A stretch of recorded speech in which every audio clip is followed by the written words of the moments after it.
आज की श्रृंखला में हम महमूद बिन तुगलक के शासनकाल के दौरान हुए विद्रोह, उनके कारण के साथ साथ मूल्यांकन के ऊपर चर्चा करेंगे। हमने पूर्व कक्षा में ये देखा था कि मोहम्मद बिन तुगलक के द्वारा अनेक योजनाएं एक के बाद एक लाई गई और जितनी भी योजनाएं लाई गई वो अंततः विफल रही। उसी संदर्भ को ध्यान में रखते हुए हम लोग आज की चर्चा में मोहम्मद बिन तुगलक के गद्दी पर बैठने के समय दिल्ली सल्तनत में शांति और समृद्धि थी, इसमें कोई दो राय नहीं है। सुल्तान के पास में युद्धों और प्रशासन का सुल्तान बनने से पूर्व का अनुभव था और सुल्तान की इच्छा थी कि दिल्ली सल्तनत की उन्नति अपनी चरम सीमा तक पहुँचे, किंतु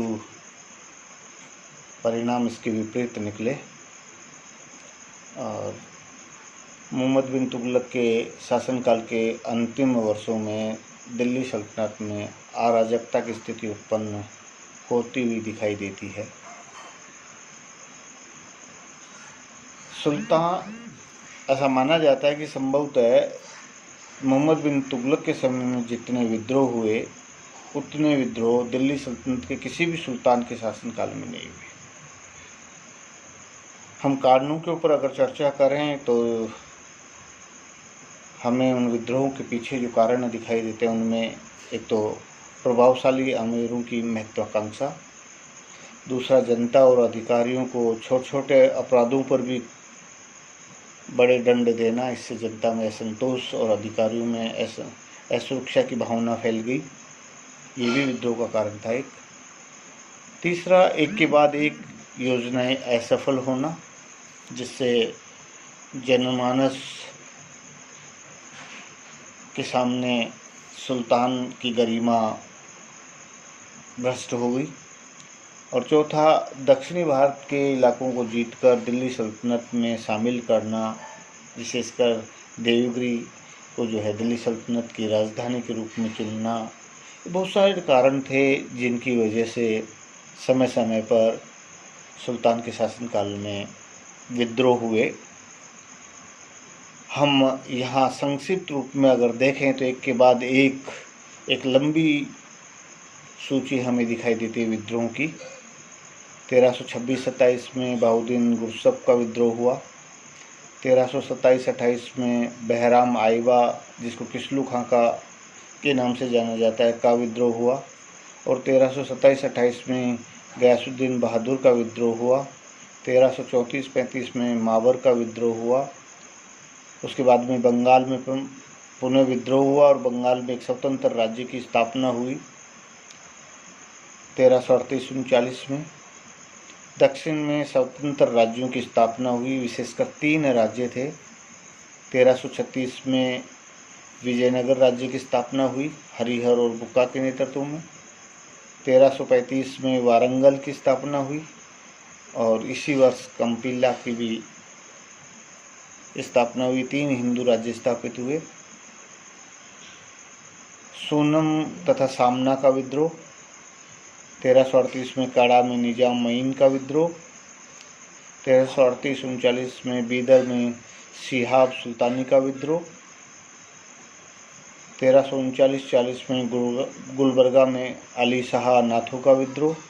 1340-41 में ऐनुल मुल्क का विद्रोह।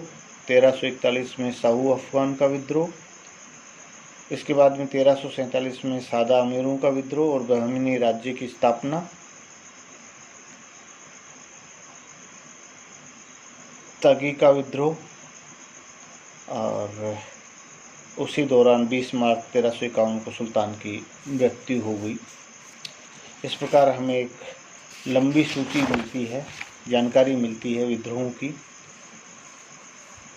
लेकिन जितने विद्रोह हुए, अधिकांश विद्रोह को स्वयं सुल्तान ने वहां पहुंचकर अपनी सेना की सहायता से विद्रोहियों का दमन किया, विद्रोहों को शांत किया, इसमें कोई दो नहीं। महमूद बिन तुगलक के चरित्र की अगर बात की जाए, उसके मूल्यांकन की बात की जाए तो बहुत सावधानी बरतते हुए हम अगर मूल्यांकन करें तो सुल्तान का कार्यकाल विवादास्पद रहा। बहुत सारे इतिहासकार ये मानते हैं कि व्यक्तिगत गुणों की दृष्टि से मध्यकालीन भारत का एक अद्वितीय शासक था। उसके पास में तीव्र बुद्धि थी, कुशाग्र था, वार्तालाप की शक्ति उसके पास में थी। बर्नी तो लिखता है कि उसकी वाक्पटुता में जादू था।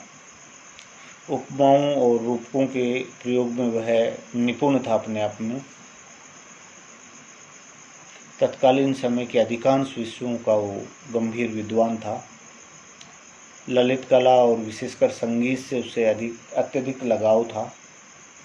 वह विद्या और कला का संरक्षक था और विद्वानों की संगत करना उसे बहुत पसंद था। ये उसके चरित्र का एक भाग है। व्यक्तिगत जीवन में नैतिक स्तर बहुत ऊंचा था उसका। मध्यकालीन अधिकांश शासकों को अगर देखें तो उनमें बहुत सारे व्यसन दिखाई देते हैं, लेकिन मोहम्मद बिन तुगलक व्यसनों से मुक्त था, कर्मठ व्यक्ति था, शासन के मामलों में बहुत गंभीर पकड़ थी उसकी। इब्न बतूता लिखता है कि धर्म में पूर्ण आस्था थी उसकी। इस्लाम के नियमों का सच्चाई के साथ पालन किया उसने जीवन भर। प्रतिदिन 5 बार नमाज पढ़ना, रोज़ा रखना, इन सब व्यवस्थाओं को उसने अपने जीवन में उतारा। सहिष्णुता की नीति का अनुसरण किया उसने। वह अपने आप में एक वीर सैनिक, कुशल सेनापति था। उसने अपने जीवन काल में अनेक युद्ध लड़े और अपनी सैनिक प्रतिभा को प्रतिष्ठित किया उसने, इसमें कोई दो राय नहीं है। दक्षिणी भारत को विजित करते हुए उसको दिल्ली सल्तनत में शामिल किया, लेकिन उसके शासनकाल के दौरान ये विडंबना रही।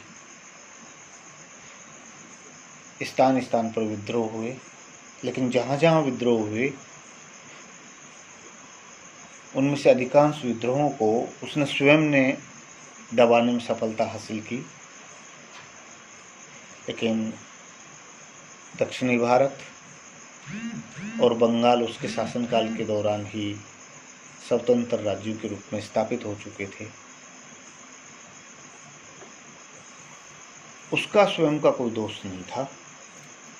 परिस्थितियां ऐसी बनी, परिस्थितियों बस विद्रोह खड़े हुए और दिल्ली सल्तनत का कुछ भाग उसके शासनकाल में ही छिटक गया। बंगाल हो या दक्षिणी भारत के कुछ राज्य हों। दक्षिणी भारत में जब वो विद्रोह का दमन कर रहा था, उसी समय फ्लैग आया और उसकी बहुत सारी सेना उसके चपेट में आ गई तो कमज़ोर पड़ गया। उसने अपना अधिकांश जीवन सैनिक अभियानों में व्यतीत किया। उसके लिए आधुनिक इतिहासकार उसकी प्रशंसा करते हैं। एक शासक के रूप में अगर देखा जाए तो वो असफल रहा। वो विशाल साम्राज्य जो उसने खड़ा किया उस पर नियंत्रण नहीं रख सका और अपने जीवन काल के अंतिम दशक में शासन पर उसकी पकड़ कमज़ोर होती चली गई। भले वो सिंध और गुजरात का प्रांत हो, बंगाल उससे मुक्त हो गया। इस राज्य में स्थान स्थान पर विद्रोह होने लगे, जिससे सल्तनत में अराजकता की स्थिति पैदा हुई। हम देखते हैं कि उसने अपने जीवन काल में अनेक योजनाएं बनाई। भले वो सांकेतिक मुद्रा की बात हो, 2 आब में कर वृद्धि की बात हो, या दीवान कोही अर्थात कृषि विभाग की स्थापना को लेकर जो प्रयोग उसने किए, राज्य में 2 राजधानियों के प्रावधान की बात की। देवगिरी को उसने नई राजधानी के रूप में चुना, या भारतीय सीमाओं के बाहर आक्रमण की नीति बनाई, कराजल के ऊपर आक्रमण की नीति बनाई। उसकी योजनाएं अंत में जाकर असफल जरूर हुई, लेकिन जो योजनाएं उसने बनाई, उन योजनाओं को अगर हम ठीक ढंग से उनका आकलन करें तो वो अपने समय से बहुत आगे। वो असफल क्यों रहा, उसके पीछे उसका व्यक्तिगत दोष नहीं दिखाई देता मुझे। तो उसके अधिकारियों ने उसको नहीं समझा, तत्कालीन समय की जनता उसकी मंशा को नहीं समझ सकी। न जनता से सहयोग मिला, न उसके पदाधिकारियों और अधिकारियों से सहयोग मिला।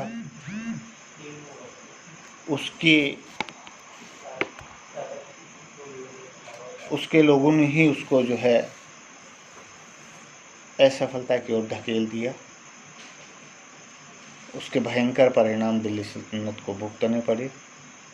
धीरे धीरे राजकोष खाली होता चला गया। सुल्तान की लोकप्रियता जनमानस में कम होती चली गई, लगभग समाप्ति हो गई। उसको अपने जीवन काल में विफलता देखने को मिली। बहुत सारे विद्वान कहते हैं कि मोहम्मद बिन तुगलक सनकी था, पागल था।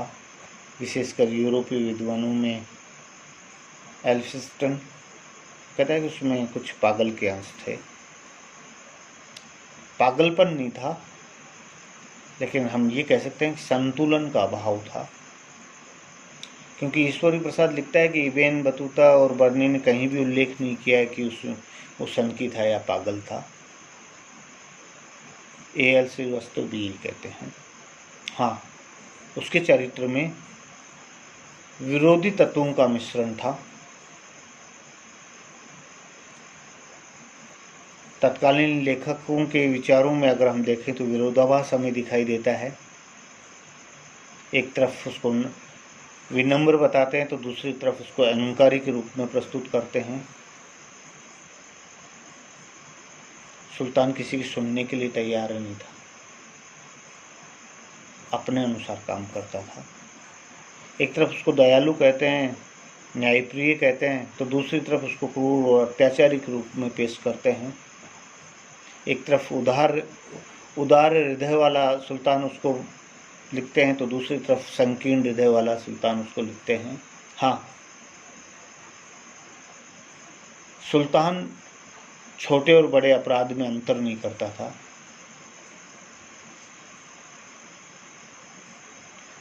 छोटे अपराध के लिए भी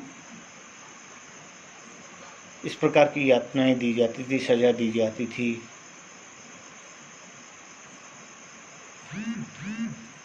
कि लोगों में आतंक पैदा हो जाता था। उसके चरित्र में इस प्रकार की जो सनकीपन जो दिखाई देता है, उसकी वजह से आधुनिक इतिहासकार मोहम्मद बिन तुगलक के चरित्र में मिश्रण की बात करते हैं और वो लिखते हैं कि सुल्तान के पास में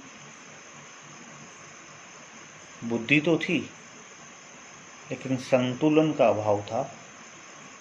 विवेक से काम नहीं लेता था। क्रोध आने पर छोटे बड़े अपराध में अंतर नहीं करता था, गुस्सा बहुत आता था। इसलिए सुल्तान को कुछ विद्वान सनकी मानते हैं, पागलपन का भूत सवार उस पर बताते हैं। लेकिन तात्कालिक पदाधिकारियों ने और जनता ने अगर उसका सहयोग किया होता तो उसकी योजनाएं उसके समय से बहुत आगे की थी। इस रूप में अगर देखा जाए तो सुल्तान अपने आप में विद्वान भी था, एक कुशल सेनापति भी था और योजनाएं बहुत अच्छी अच्छी बनाता था, लेकिन उसके पास में प्रबंधन का अभाव था। इसमें कोई दो राय नहीं है। धन्यवाद।